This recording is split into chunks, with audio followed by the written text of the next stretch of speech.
That's why we love Premier League. That's why they're the best league in the world. That is why the Premier League cannot be rivaled as the best league in the world. So let's jump right into it. Starting with the big game of the week. Arsenal 5, Manchester City 1. Stay humble, eh? Yes, obviously that was a big storyline from Manchester City and Arsenal. Stay humble, eh? Because if you remember, let's go a few weeks back to September where these two met at the Etihad. They obviously City ended up scoring a late equalizer. The game ended 2-2. Arsenal dropped 10 men. Arsenal dropped points, and as City I think equalized, Haaland took the ball and hit Gabriel in the head. Okay, you know, shenanigans. Won't call it what more than it is. Then after the game, he came and there was a scuffle between him and Jesus and Arteta, and he was like, "Stay humble, eh?" Well, the Arsenal players did not forget that, to say the least. They definitely did not forget that. And Arsenal ran riot. Arsenal ran riot. Obviously, they had a game plan and it worked to DT. First 2 minutes of the game plan was set. We are going to high press these guys. And they did that. Odegaard, Havertz, Rice, Trossard, Martinelli, the front five front five pressed Masters back four, and they could not come out. Hence, first goal. Trossard pressing Akanji, winning the ball off, and then gets Kai Havertz sliding into, you know, to Odegaard for 1-0. It should have been 2-0 like 20 minutes later because the same thing happened again. This time, Declan Rice winning it and giving it to Odegaard. Odegaard passing it to Kai Havertz, and obviously Kai Havertz missed the chance. So we are not going to go into that. But then the game kept going. And obviously, when you score 2 minutes into the game, as it's natural, it's football, it's natural, we get it. But it seems like for Arsenal, it's a recurring thing. They score one, and then they sit back, they calm down, they're like, we will take the pressure, we will do that. Like, it's a recurring thing for them. And, sometimes it's okay, when you're 1-0 up with like, 5-10 minutes to play. It's okay. We can take that, it's okay. But then you still have close to 95 minutes left to play. Plus, obviously, the included added time. You don't do that. But Arsenal seem to keep doing this and kind of did it this time. And City just kind of found their way into the game. Obviously, they had two good chances. Raya with two good, amazing saves. But Arsenal kind of did not change, and the flow of the game just kept going that way. City having all the possession, passing it back and forth. Arsenal kind of playing on the counter, which to a degree wasn't bad, to a degree. But you're at home, you know what I mean? And the game of flow just kept going. The flow of the game just kept going, and halftime came. Halftime ended. Second half started, and it kind of just felt that way. And then just after halftime, obviously, we'll say about 10 minutes after halftime,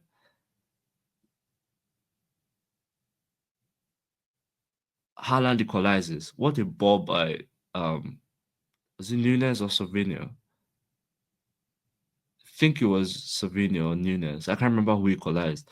But what a ball by them. And Haaland just obviously previous to that, Haaland had not touched the ball. Haaland only had like 9 touches or something like that. In 33 minutes of play, Haaland had not touched the ball. And obviously, we all know that, and the commentators even said it, Lee Dixon and the rest, they said it. They were like, he can have 0 touches, and the 1 touch he has is a goal. And that's kind of what happened. The 1 touch he had that, made that was significant was a goal. And yeah, and it was 1-1. And then, bam, something clicked. I don't know what clicked, but Arsenal just went a whole nother level. They just took the game. They were like, forget this, 1 minute and I think 15 seconds, or some 1 minute and like some seconds later, bam, 2-1. Phil Foden playing a square pass, Partey catching on to it, and with just a tad of luck, when you are going for the title, luck has to be on your side. We all know this in any sport. When you're going for the title, when you're competing for a title, an element of luck has to be on your side. and luck found parts of this today or in that game, and he just placed the ball and it deflected off John Stones. Nothing he could do. John Stones closing in. Nothing he could do, and caught Ortega off guard. Bam! Arsenal again went another level. Started doing their regular passing possession. City could not touch the ball. City could not get out of their half. Together with the high press and Arsenal's regular possession, bam, bam, bam, bam, bam, bam. 3-1, Miles Lewis Kelly. And then he did the haaland celebration. He was like, he did this. The Arsenal players did not forget. They did not forget be humble. 3-1. Pretty much the game was done, to be honest. I felt the game was done at 3-1. And then bam, counter. Arsenal are going. Martinelli finds Havertz. Havertz cuts in on his left. What a finish. What a finish by Kai Havertz. Obviously atoning for the earlier chance he missed to have gone 2-0 up. But it's okay. That's okay. As we all know, 60 million down drain, Kai Havertz scores again. Kai Havertz actually leads Arsenal in Premier League goals, I think, with 9. So credit to Kai Havertz. And then Nwaneri comes on and Declan Rice plays an absolute pitch of a ball to him. One-time pass, goes to Nwaneri, cuts in, bam, scores.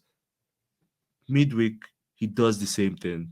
He literally did the same thing. Got the ball on his left foot, cut in, and placed it. Same exact signature skill. Obviously, we're not going to compare it to Saka. They're two different players, but they just have an excitement playing. Like you can see the excitement on their face when they play. So big ups to Arsenal. Comfortable 5-1 win.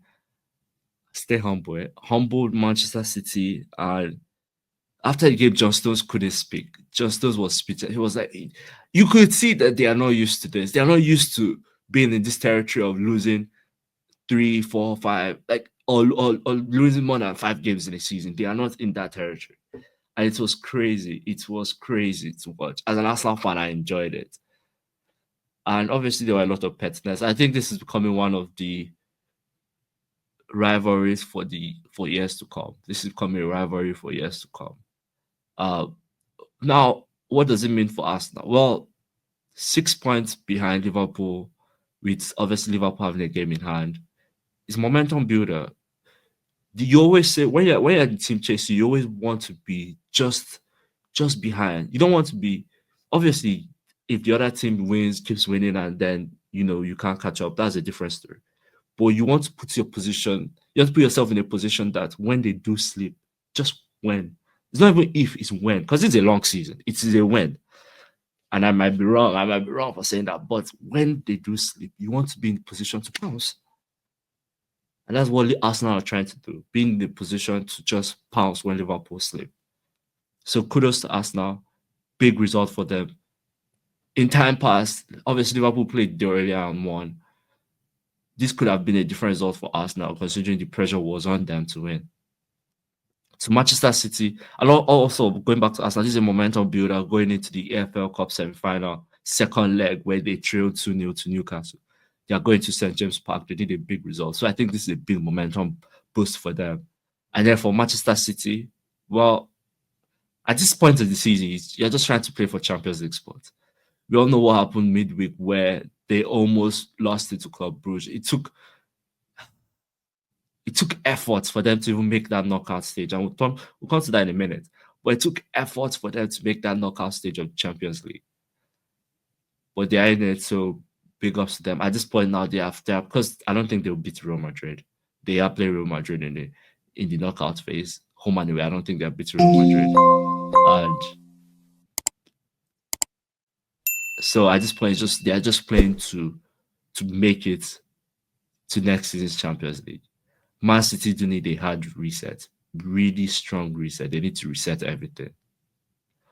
But that was a big, big win for Arsenal. Big, big statement win. And stay humble, in reference to Haaland. I don't know why I keep saying it. I'm not trying to be petty, but stay humble. Moving